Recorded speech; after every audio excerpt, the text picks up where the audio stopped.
All right, the Reds, it's the preview show. Chelsea v Liverpool at Stamford Bridge on Saturday. 5:30 kick-off. With me, Gareth Roberts, to talk about that is Dan Morgan and Stu Wright. Obviously, it's a little bit different because we just played them in the League Cup and they knocked us out. I mean, this, though, is a clash of two unbeaten sides now in the league. Obviously, they've got the blemish of the draw with West Ham. We've been pretty much perfect, if you like, so far. Well, we have been perfect in terms of taking points. So, not loads, I don't think, to take out of the League Cup. Would you agree with that? Because there was 8 changes on both sides. You imagine they sort of revert back pretty much. Although, you know, one obvious thing to take is we need to do a better job at stopping Eden Hazard for a start off. Yeah, I know what you mean. I think that if we look at the League Cup in its own context, we can say that during our run of league wins, we've not really utilised the squad as much as Chelsea have.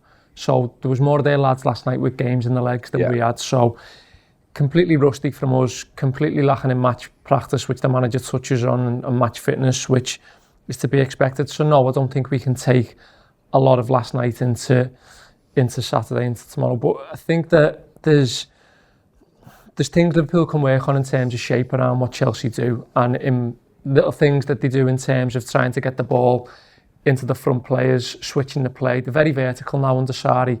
They like to get the ball up quickly to the front players, and they'll do that even more with Jorginho on the side, I'd imagine, with him coming back.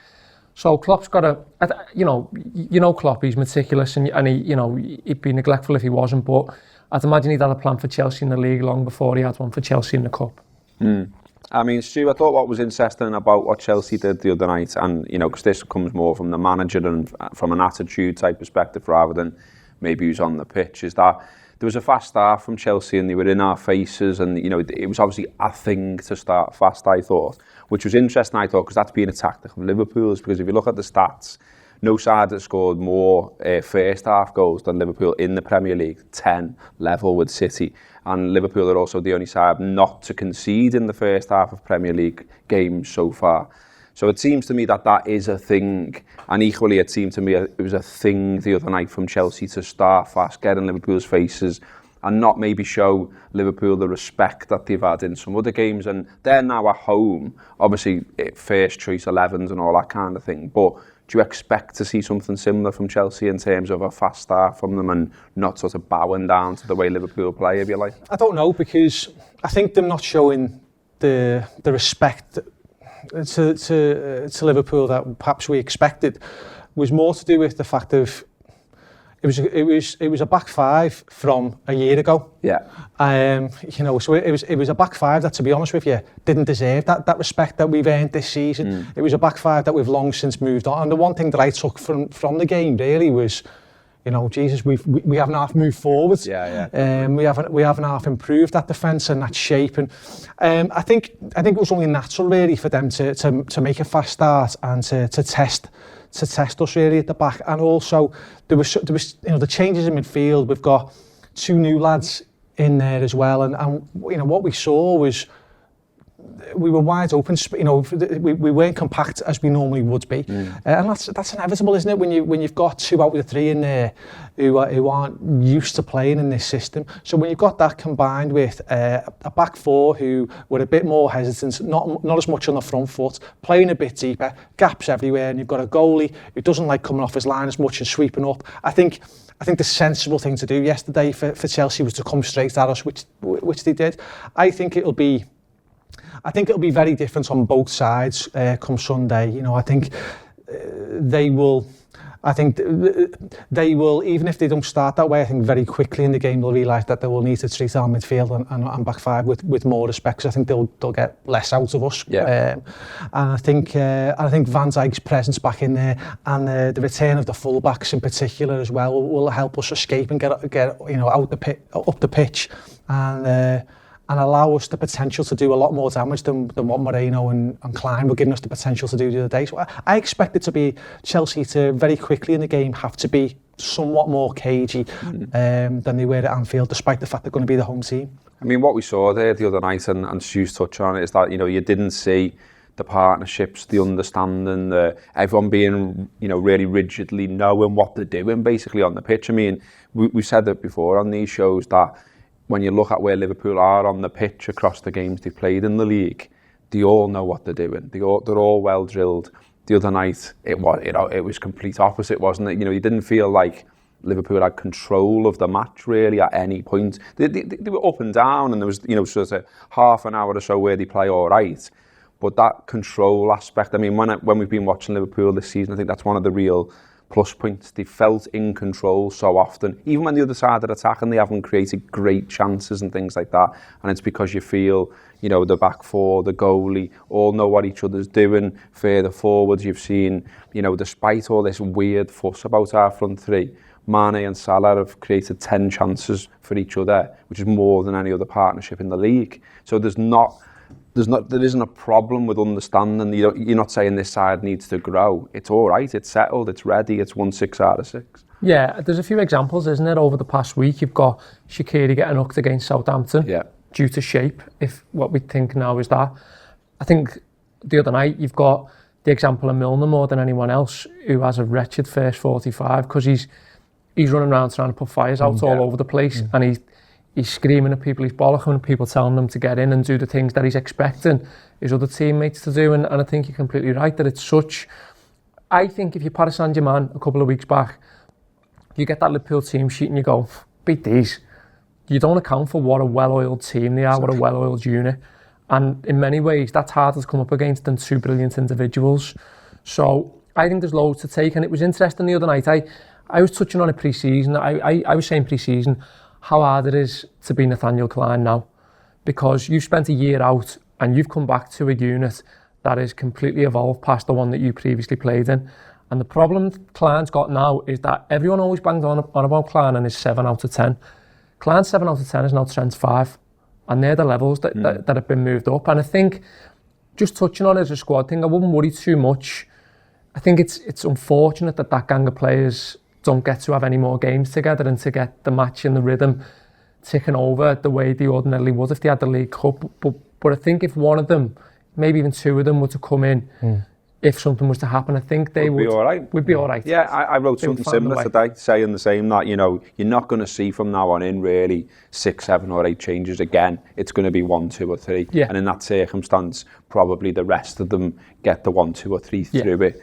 Whereas last night, it was just too many, wasn't it? It was just too many changes. Well, let's see what Chelsea fans are making of how they've started the season. Let's see what they think about Liverpool, and let's see what they think we should be doing if you're going down to Stamford Bridge. We went and met Rory and Sophie from CFC Fan TV. They were very sound, as much as Chelsea fans can be.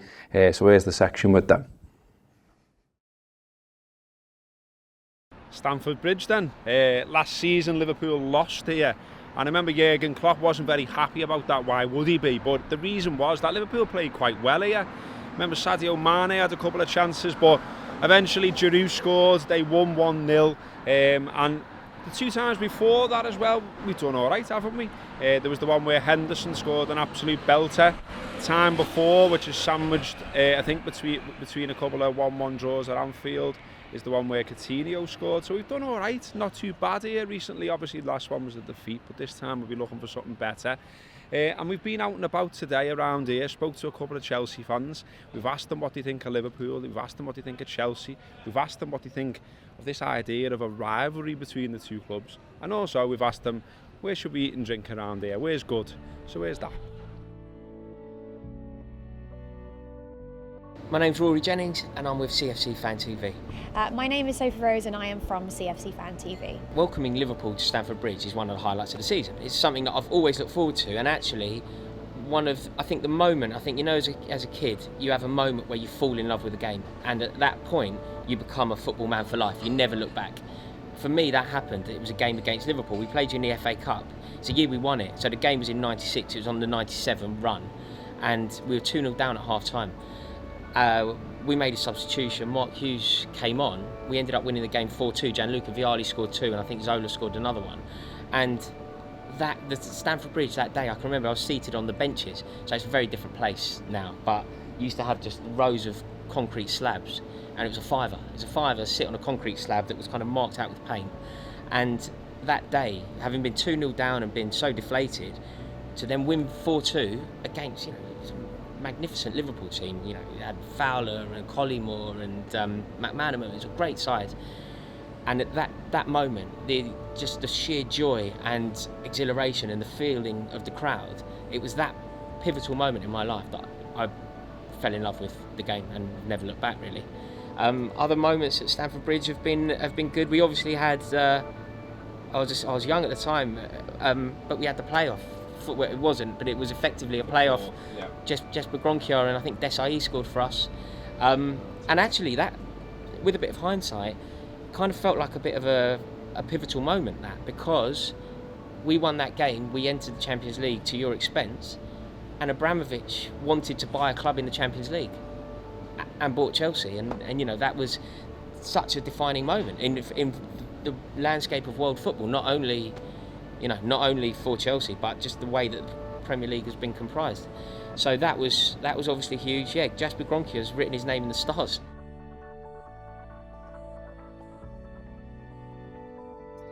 Now I'd say you're very scary. Chelsea especially, we have a lack of goals in our squad. You most certainly don't. I think I love Jurgen Klopp as a manager. Trying to be unbiased here. I think he's got great character. I think sometimes his character makes him get away with quite a lot of stuff that other managers don't, like Mourinho. But I think he's definitely transformed your team. I think you play fantastic football, and obviously you have the likes of Mo Salah in your team. So if I was a Liverpool fan, I'd be incredibly excited about going to watch you play.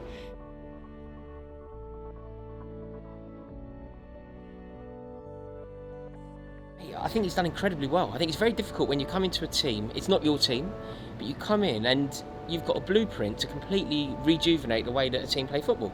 So he's been told that he has to play an attacking game, an expansive game, and he's inherited a side from both Jose Mourinho and Antonio Conte that is based upon solidity. It's based upon don't concede goals. It's based upon being as ruthless and selfish at the back as you can, and hoping that the mercurial players further forward will do the business. He's come in and he completely ripped that blueprint up, and he's doing something extraordinary. Really, we've got off to a great start, and we're playing some brilliant football. And I'd say we had a really shaky 15 minutes against Arsenal where they probably should have scored about 5 goals. But apart from that, it's been pretty good.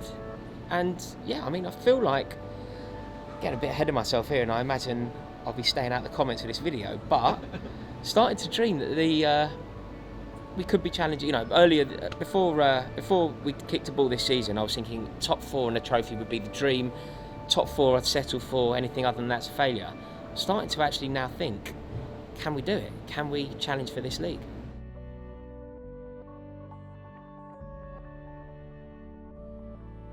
I don't like Steven Gerrard at all. Appreciate what he did in football and all that, but for me, I've always thought Frank Lampard was the much better player. I just don't think he just ain't for me. Yeah, that is one player I've never liked. In terms of players that I do like, for me, no. I think he's a fantastic talent. I think, like I say, the way you're playing football now is different to the last few years, really. So I think you've got some incredibly good players, and I think actually Liverpool have just needed the right players in the right places for a little while, and I think Jurgen Klopp sets your team up perfectly.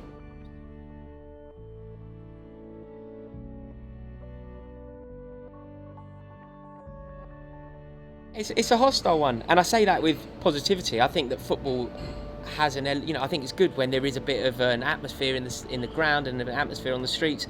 So I think the best thing for a Liverpool fan to do would be to go to Earls Court. I think there's a few pubs in Earls Court. Courtfield's one just outside of the station, and I think that's generally where Liverpool fans have had a propensity to go anyway.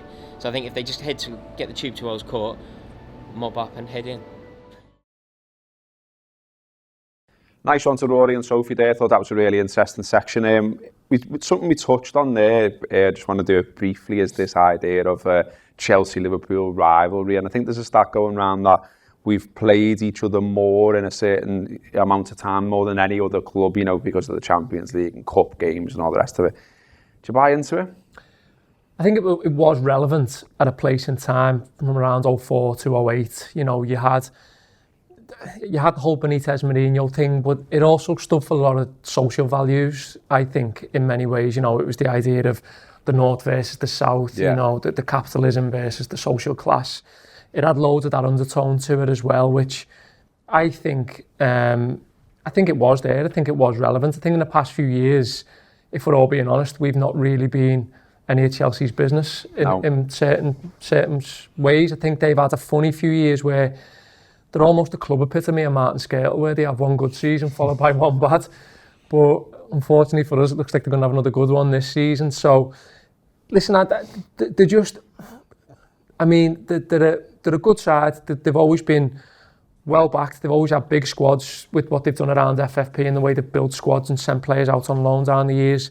And in terms of them as a team, as a unit, as a club, you're always worried about players like Hazard, especially at Anfield. You know, so you're always wary at Chelsea. It's always a hard game. They always seem to have a certain degree of measure against Liverpool, and it's one of those where it's never one where you steamroll them or manage to just, you know, get rid of them at a canter. They're always there. They're always relevant in some way.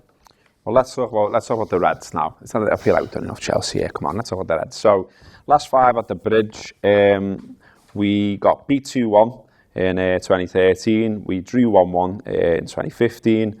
Later in 2015, we won 3-1. September 2016, we won 2-1. Last season, we lost 1-0. And as we said on that insert there, we actually played quite well despite losing. But Giroud popped up again there last season. I don't want to go. I'm contradicting myself and going out Chelsea again. But he's got a good record against us, and he's a little bit annoying. Do Liverpool need to do anything in particular to try and cope with him, or do we just play our game? I think we just play our game. I think we trust Van Dijk to cope with him. He's a good player, Giroud. I think he was vastly underrated at Arsenal. He might not be a world beater, and he doesn't have to be. He just, in his role, he needs to be a facilitator for Eden Hazard and Willian and Pedro. He just needs to be able to link in with them and make them look good and give them their opportunities, which is what he's doing. I mean, Hazard's been in the press, hasn't he, saying how much he's enjoying playing with him. Yeah. So I think it will be quite key, and everyone's focusing on Hazard, and understandably so. I mean, you were saying then about Chelsea's form over recent years has been like Martin Skrtel, a good year and a bad year, but I think that's largely in keeping with Eden Hazard, really. When he has a good year, Chelsea have a good year. Seems like he's having a good year. When he likes the manager and when he doesn't. Yeah. And I can understand why people are going to be obsessed with him going into the game, but I think Giroud, you're right, will just be just as important. And I think Van Dijk and Gomez, we've got every right to have faith that they'll be able to shut him down, to manage him through the game. I think Liverpool's best form of attack in this game is to keep Chelsea turning around. For me, it's almost got a bit of a sense of City away last year about it, in where you kind of think it's going to be on this kind of knife edge where one side could either run away with it 4-0. And that back us 2 more than them, if I'm being honest. I think we break better than Chelsea. But I think what they'll do is they'll try and get in behind us, both over the top and vertically in behind wide early on. And I think we need to do the same. I think tomorrow we're going to have to go back to our counter-pressing roots with this. We're going to have to be winning the ball back high, winning it early. And we're going to have to be tactically switched on about stopping them playing out from the back. So I think if we get in early on in the first 10 minutes a couple of times, Mane, Salah, like we did against City last year, we've got to make them count. And then you might just see Chelsea a little bit too wary to push on as much. So I think that could be our way home as early on as the first 10. I think Jorginho as well, I think it's just worth saying there, you know, they play, everything goes through him. And on Sunday, we assume have our first choice, our expected 11 there. And having Firmino back in there and a narrow front three who can swarm around him and swarm around the 2 centre-halves who are also capable of bringing it forward to them. I am hopeful that we're going to get a bit of joy there. It'd be really interesting to see how Jorginho copes with that kind of pressure, because I'm not sure he'll have faced it in the Premier League yet. Yeah, he's watching the game on Sunday there, isn't he? Saturday. No, Rob Gutman writes our previews. You should be reading those on the AnfieldWrap.com if you're not already. He always gets stuck in. He's a good writer and it's worth a read. He always does a predicted team. Someone complained last week that we forgot to do this, so very sorry. It's coming back. Rob's predicted team then. Alisson in goal. He's gone Trent, Gomez, Van Dijk, Robertson, Henderson, Wijnaldum, Milner, Salah, Firmino and Mane. Boys, what do you think? Any Anything you contradict out of Rob's predictions? Can't have any arguments with that. I've got to... No Keita? No, I had to think about it today and I wouldn't. I think what we've got to factor in how much Chelsea split their own wide centre midfielders. So we're going to have to do the same. So we're going to have to play much more of a flat 3. And I don't think we've used the 6 as much this season as we have in past years. So I think if we can get Milner and Wijnaldum as fit as possible, as rested as possible, and as energetic as possible, shifting out to Trent and Robertson, then I think we'll cover those areas, we'll cover those bases. I think for us, my only slight worry is that Klopp was a little bit, I don't know whether he's being a little bit cryptic about possible fitness issues for tomorrow, because he references, well, he doesn't reference anyone, but I just in the back of my head, Van Dijk. And I think he should be all right with his ribs, but bruised ribs it's not great, especially if you've aggravated it. So I hope he's okay. I think he will be, but it's just what I'm worried about more than anything. Oh, yeah. I think, you know, from my point of view there's no shocks there. I think that's the team that most people expect, and that's great in one respect, but there's a part of me that's a bit disappointed with that, because what I was hoping was, with the investment that we've had, the excitement that surrounded Keita and Fabinho coming into the squad over the summer, I was hoping that by this stage we would be seeing more question marks of who was going to be in the team, because we've got that strength and depth, that level of competition. And the audition on Wednesday night, no one really lived up to that. Yeah. No one's got a right today, I think, to be banging on the manager's door. So yeah, I think the team largely picks itself. Just on that though as well, I think if you look at what will predominantly be their first 3 substitutions, you'd think Morata, Fabregas and Moses, top of my head. I think our bench is better than theirs. And I think if we're looking at a Keita, Shaqiri, maybe a Sturridge or a Fabinho first substitution, then I think that's a lot stronger. So depending on where the game is on 60-65, I think we'll be looking at our bench and backing that more than theirs. There's a horrible stat kicking around, but I'm going to read it out anyway, which is that Chelsea... Liverpool are on a run of 14 league matches without a clean sheet against Chelsea, their longest such run against a specific opponent in the top flight since a streak of 17 against Blackburn. So the reason I'm throwing that one is, it's just to finish from us, I want score predictions from you. I'm going to see if anyone's going to say anything to nil based on that. Well, I just on that, just before I give a prediction, I think we could do a lot worse than forcing them to do what they've done a lot this season, which is just restrict them to crosses into the box. I know they've got Giroud, but if Van Dijk plays, you've got Alisson there. I'd be a lot more confident about us dealing with crosses rather than getting them ball into Hazard and for him to turn and run. Yeah. So if we can manage that, if we can account for that, I think we're going to win 2-0. He's gone for it. Stu? Until you said that stat, I wouldn't have gone for a 1 or a 2-0. But I am tempted now. Would you? We're clearly due a nil result against them, aren't we? So I like the way you twisted it. Well, yeah, as soon as you were saying it, I like that. It's time. So I think it goes against my logic from when I look at the players and I look at the damage that both teams can do potentially to each other. And Chelsea are quite open, aren't they? You know, playing under Sarri. And they have got players in Giroud and Hazard. They've got good records against it, but all that being said, just from the sheer statistical point of view, I'm going to go with you, Zan, and say 2-0.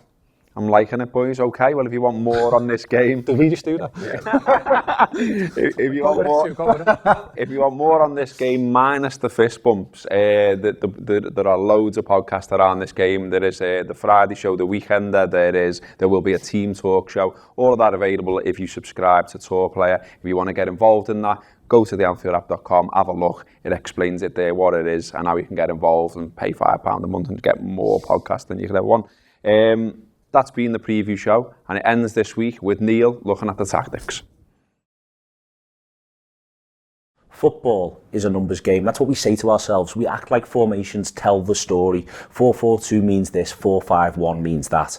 When Liverpool faced Chelsea earlier this week, what we got to see was two very different 4-3-3s come up against one another, two very different approaches, whilst the numerical values would be exactly the same. So we can see this here to a certain extent, but if you actually imagine it all in action, move everybody up the pitch as we go, what we get to see is exactly what got into Liverpool's head for that first half an hour and what Liverpool struggled with the team that they had on the pitch to deal with. What we can see through this is the idea that, yes, there's the front three. Yes, there's the back four, full-backs looking to get beyond two centre-backs. But what they look to do, Chelsea, is quite different to what Liverpool look to do. The deep-line midfielder very much sits close to the centre-backs and passes the ball. And then there's these other lads, these two midfielders here, who look to find little pockets of space and look to play behind these three wherever they can. The wide players come right the way in, free roll. Think about Eden Hazard when he scores. He's all the way around to put it into the back of the net there.